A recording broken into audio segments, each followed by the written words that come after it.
This show is brought to you by SalCal Real Estate Connections. Welcome to the Telescope View. We're here tonight with the author of The Final Revelation, The Sun Project, co-host Rick Teles, and of course our favorite Martian, Steve Parker. And yours truly, Larry Mangello. And I'm pleased to announce that we're kicking off our new season tonight, and we got a very special show that you will enjoy, trust me.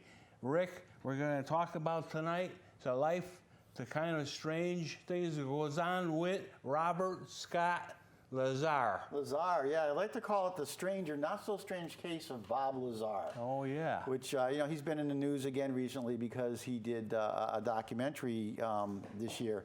But Bob Lazar is known for, back in the late 80s, actually 89, is coming forward and saying that he was hired from Los Alamos, that he worked at Los Alamos. He was hired from Los Alamos to reverse engineer extraterrestrial technology that he was said that was located at a site called S4, which is south of Area 51. Yeah.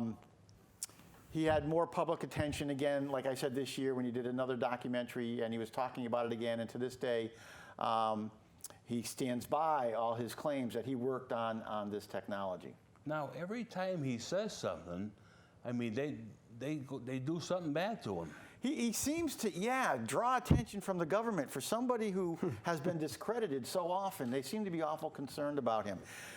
Lazar's story back in the late 80s, early 90s, for most of us who studied the UFO stuff was, yeah, that's kind of interesting, but I'm about here or there. Was he really there? Did he really do this type of work?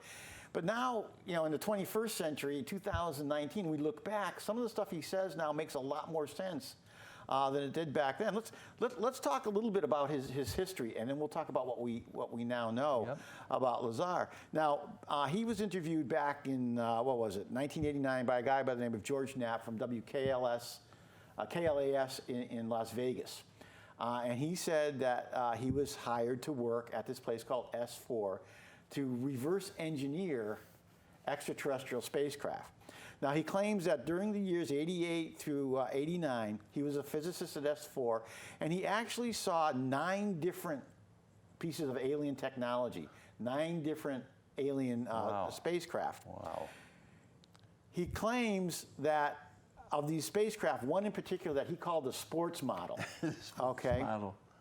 He talked about the sports model, and he talked about its propulsion system, and we'll get to that. But let's just talk a little bit about... Yeah, but when he was doing this, he was incognito. He didn't show his face. When he first came on and did the interview, he was interviewed, and he didn't show his face. He just used the pseudonym Dennis.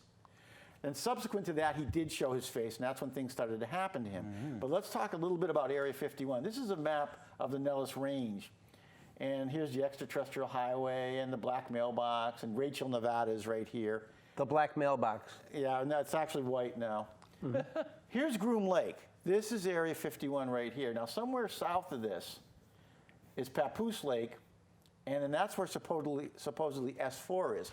Now, S4 is a very secret site. It's built into the side of a mountain. You can't see it with a satellite. Typically, you can't see it even just flying over it. It's very well. There's no roads? There are no roads. Well, some people say, well, there's a road there. There's lots of roads that crisscross through here. But I talked to a person who knew something about this place. He said, the only way you can get to S4 is if you've already been there. I said, what the heck does that mean? He goes, You know what that means. Oh. So anyway, Lazar claims he saw 9 different extraterrestrial vehicles, and that they were powered by an element that he called element 115, which at the time didn't exist. Element 115 did not exist on the charts, and element 115 would be an extremely radioactive, very heavy element. Didn't exist at the time, but he said he saw that. He claims he worked with that fuel. Now, the interesting thing about element 115... Excuse me, is element 115 some sort of fuel? It's an element. It's not necessarily a fuel. Fuel, it can be used for a fuel. Well, when you say you see... The periodic charts of elements in chemistry, okay, it's one of the elements. So would he have seen, when you said he saw something, what would he have seen? He would have seen the usage of it. I mean, I got you don't really see it. Okay. Now, the interesting thing is this wasn't first synthesized until 2003. And he's there in 1989 talking about it. How is that possible? at the time, it didn't exist, so everybody said he's nuts, he's crazy, he didn't work there. Okay. It's now called Moscovium, and we'll get to that part. Okay. That's it. He also claims that during the orientation for this program, and during the orientation, he had to get a Q clearance to get in there. A civilian needs what we call a Q clearance, which is one of the highest security clearances to get in there. During the time of his orientation, he was also told that he was shown classified files that document historic involvement in human development by these aliens for over 10,000 years. Ancient aliens. This is what he said he saw. Now, then came all the criticism of Lazar that happened over the years. And we're going to, full transparency here, I'm going to tell you both sides what they said about him. Excuse me, is this guy still alive? Oh, yeah, he just did an interview. Okay. Oh, yeah. Okay. Yeah, okay. Yeah. But, He's getting right up there, though. but every time he talks, there's Something trouble. happens to him. There's trouble. Something happens to him. Okay, so the first time this all happened, he claims he took electronics courses at Pierce Junior College in Los Angeles.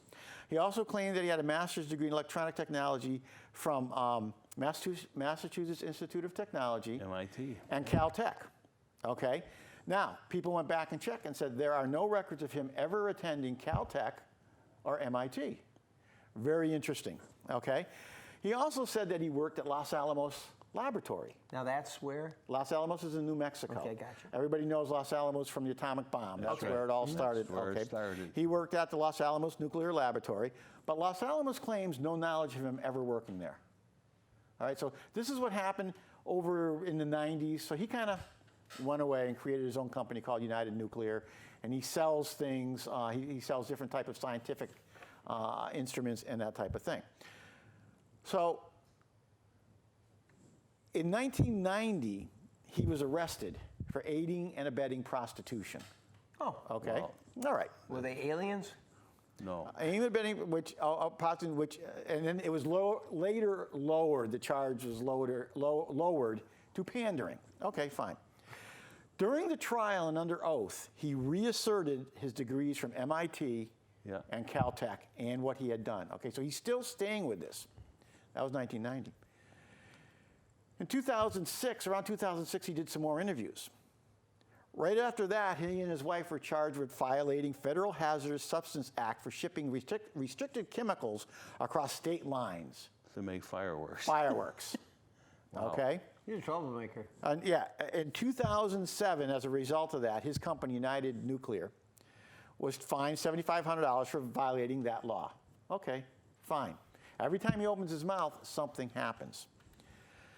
As I look at all this, and I see the stuff about the education, and I see the charges for the fireworks and all this other stuff, at one point back in the 90s, before anything ever happened to me, I'd say, yeah, okay, where there's smoke, there's fire.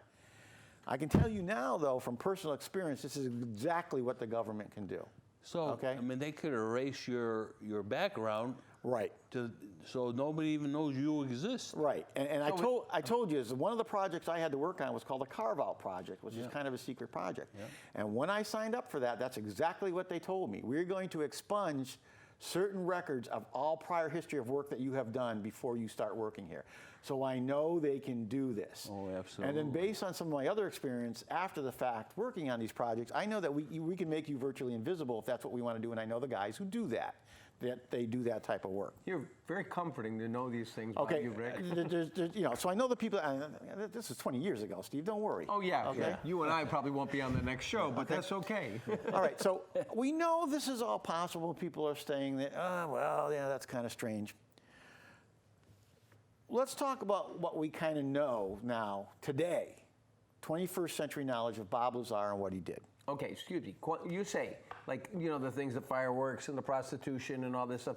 Were you saying that our government could have made up those stories about him, or were those things that he did and then he got nailed for? Well, I'm saying that they were probably definitely exaggerated, whatever happened. Okay. And In I'm saying reality- that the fact that what he did probably happens every single day and nobody does anything. in reality, he made a website for them thinking it was for something else. That's what we're. He had no knowledge of being. This is what we're going to talk about. Yeah, as far as Now you get it? I got it. As far as the prostitution thing was concerned, he was hired to build a website for a company. He really didn't know what they were doing. I mean, he could see stuff on it, but he didn't know that necessarily it was a prostitution ring.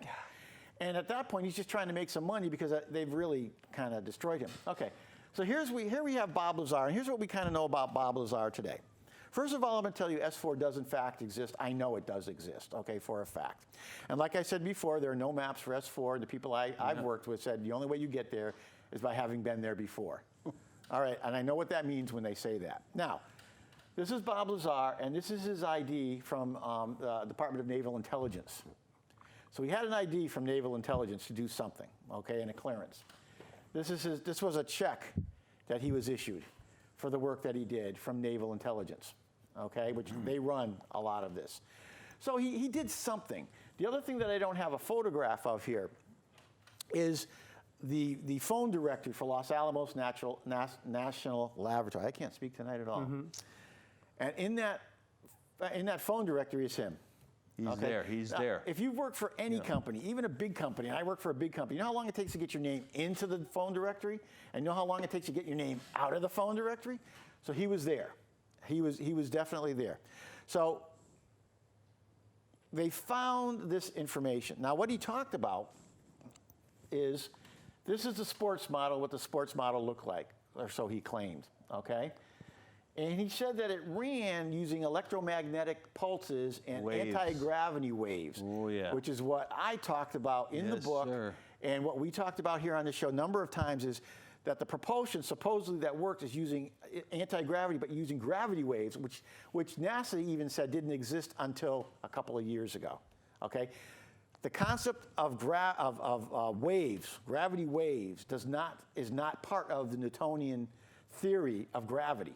Okay, he figures gravity were particles. So this is what the sports model looked like. There's a waveguide, there's amplifiers. And this is now what, on the periodic table of elements, moscovium, element 115. It is an extremely heavy element, and it's extremely radioactive. They've only synthesized it a couple of times, and it only lasted 200 milliseconds. That's how unstable it can be. Wow. But it is a metal, and in a stable environment, they believe they can do unbelievable things with it. But that's what we know about it right now. Excuse me, why does this guy, if he's done these great things, why does he want to talk to anybody and tell them that he's done them?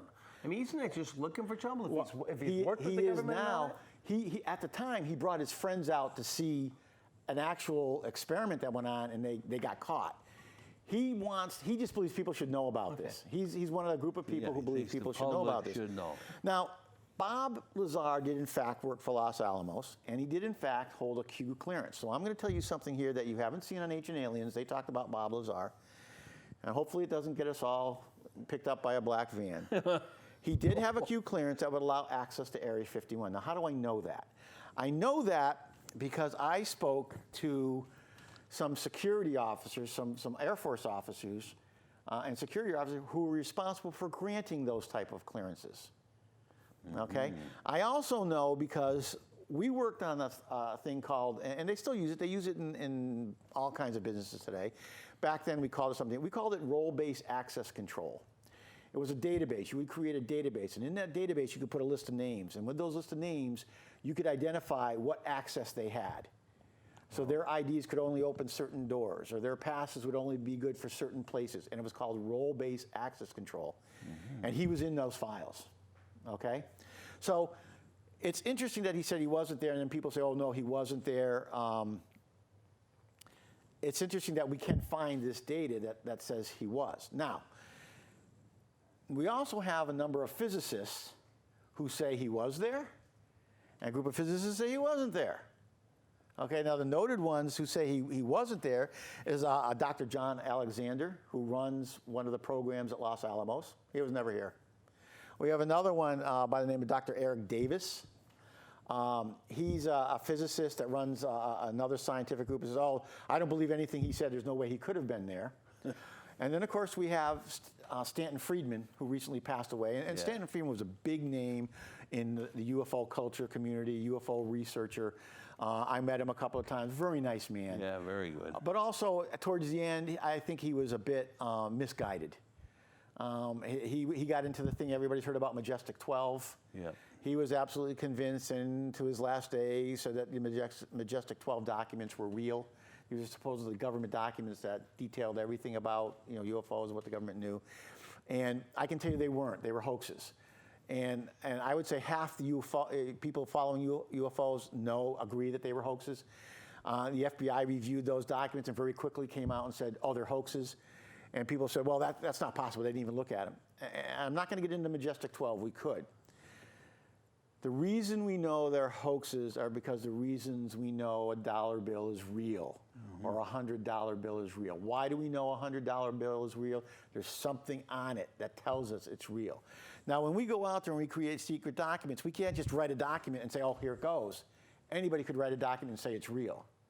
We put a cipher in that document, and we can look at that cipher, and that cipher will tell us if it's real. These documents didn't have the proper ciphers. Okay, so anyway, so I believe he was misguided. He wasn't convinced of Lazar.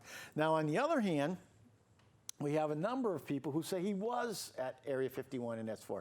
Dr. Robert Krangle was a physicist who worked there and said he saw them in there many times.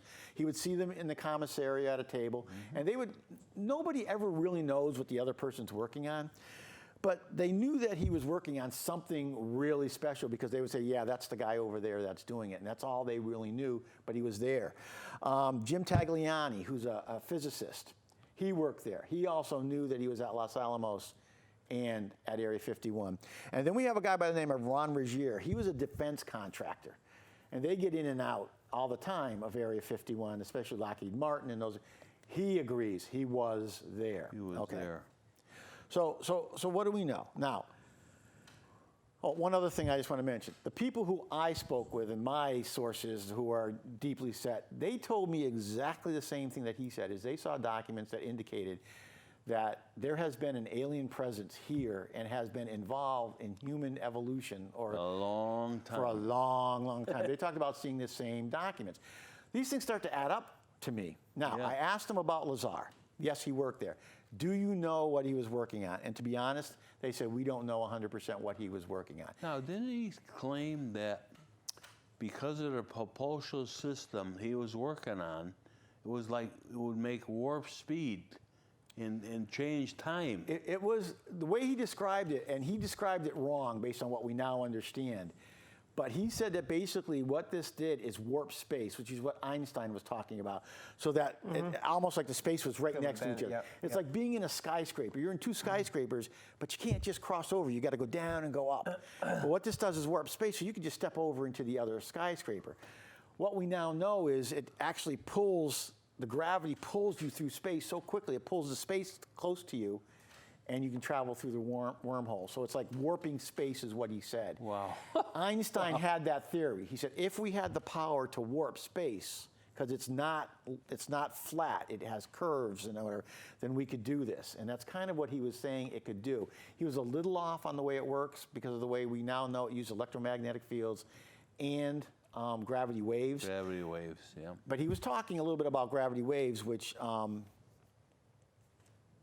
didn't exist at the time. And how did he know about Moscovium, which then was Moscovium at that point? So we have a number of different things here that, for Lazar seems, at the time back then, is what's he talking about? None of this stuff is for real. Today, it starts to make a whole lot more sense. And of course, the people I spoke with are saying, yeah, we know of this guy. He's a lot more legitimate than people would want to give him credit for. We know that the government does this type of thing. Now, the interesting thing is, in the summer of 2019, which we just went through, 2 days after he gave an interview, in this interview, he was asked if he might have ever taken a sample of element 115, and he wouldn't answer that question, 2 days after that interview, his business was raided and searched by an army of FBI agents looking for 2 pieces of paper that they said he had not filed. We know, and I know from working in some of this business, we don't go raiding a place for 2 pages of paper. We send a letter, or we make a phone call. So why all of a sudden he comes out again? The minute he's out and he starts talking, he gets raided by the FBI again, looking for something. Not only was it FBI, Secret Service was there. Wow. So it appears that he's harassed every time he makes a public statement. Can't make it every time he appears. And the other thing that you need to know is people that he knew that surrounded him and he told about this, they were also harassed. They were given, they told stories of being visited by the Secret Service, by the FBI. If this amounts to nothing, let him talk. But like we wrote about, is the government doesn't care what you say as long as you have no evidence to back it up. Is it possible that Bob Lazar has some evidence to back it up and somebody wants that evidence back? Maybe he's dead. Come on, the government kills people all the time. Why didn't they get him yet? Yeah, but here's the thing. If you're smart enough, you keep the evidence somewhere, and if anything happens to you, it's out. Yeah, That's okay. right. Okay? I mean, you always make sure that So he's happens. got a little something on that. So he's smart enough to know that. You got to that believe the man is smart. he's too, smart let me enough tell to you. pop that out. Now, 100% this is all true? I'm not going to go there. Have you met him? I've never met Bob Lazar. 90%, I'm going to say, yeah, I'm there. And I'm there because of the situation or the coincidences that are happening and the information. I'm also there because of the people I know. And if they say, yeah, give this guy a lot more credibility than what other people do, then I'm buying that. And to this day, he stands by his allegations. No matter what, he says, this is what I did, and I was there. Well, I think it's important that people do remember, because we've done quite a few shows now, that you did, as the author of this book, that the people that you spoke to put the book together, as you said before, are the real deal. They just asked that you didn't use their names, so you've got some backup with what you're talking about. Right. I mean, the book we're talking about is The Final Revelation, The Sun Project. Right. And in that book, I spoke to 5 different people that were very highly placed in both military and intelligence circles. Yeah. And most of these people, if it was out there and it happened, they knew about it. They knew more than the presidents. They knew more than some of the Joint Chiefs of Staff, because that was their job. Somebody has to know more. And they decide who sees what and when they see it. And yeah, they were very strongly impressed with what he had to say, and they in fact said that they do know that he was there. So. The thing But that's bizarre Lazar. I like this. The thing I like the most, they also will tell you they don't trust some people. Oh, they don't in trust. They don't government. trust politicians. That's for sure. But And that, they don't trust politicians like the rest of us do. Yeah, I mean, what happened to him now in hindsight, as I look at some of the things that happened to me after writing the book, I can buy it. Right? I can buy all that. things So, happen. yeah. So. Yep. right, Never this- know, Steve. You better watch out when you wake up, man. Oh, I'm careful every time I'm seen with you two guys, period. That's why I try to stay invisible. But, what's interesting, though, is the length of time he's been doing this. How old is he now? Just ballpark? How old is Lazar? He's not that old. He's not that old. 50s? Okay, Yeah. so he started getting involved with this when he was very young. Yeah. I'll tell you, I am so impressed of this picture of this flying saucer. I mean, Yeah, this to me is a little too stylized, but okay, we can. Yeah, but so he called it the sport model. He called it the sport model. And it had a texture of Stainless steel. He said Stainless it steel? seemed like stainless steel. Yeah. But you hear that. Oh, a like lot. the DeLorean. Yeah, okay. Yeah. Okay. All right. That's the Well. story about Lazar. And like I said, the strange but not so strange case of Bob Lazar. yeah. Unbelievable. It Rick. was an interesting case. huh, There Rick? is. I'm sure we're going to hear more about him. And I hope we do. We will. Absolutely. I think that's about it. That's it. I Well, think yeah, we're okay. yeah. Yep. Well, I want to thank you again, Rick. You're right on your game. And tonight's show was no exception. Just out of this world, I'll tell you. Out of this world. There you go. I'll be careful pulling That's out our of a new lot. saying, out of this Out world. of this world. I want to thank everybody for viewing. Please email us at theviewshow@aol.com. We'd love to hear from you. Thank you and good night.